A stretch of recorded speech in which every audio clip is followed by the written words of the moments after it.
से मैं आपका तारुफ़ कराने जा रहा हूँ, जिसको नाज़रीन किराम बहुत सारी अमराज़ में बरता जाता है और बहुत सारी अमराज़ को दफ़ा किया जाता है।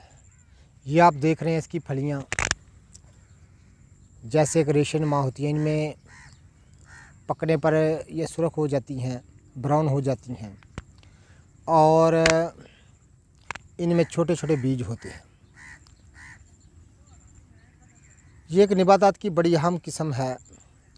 नाज़रीन किराम, एक ऐसे मरीज़ पर इसका इस्तेमाल किया गया जो कि बिल्कुल ही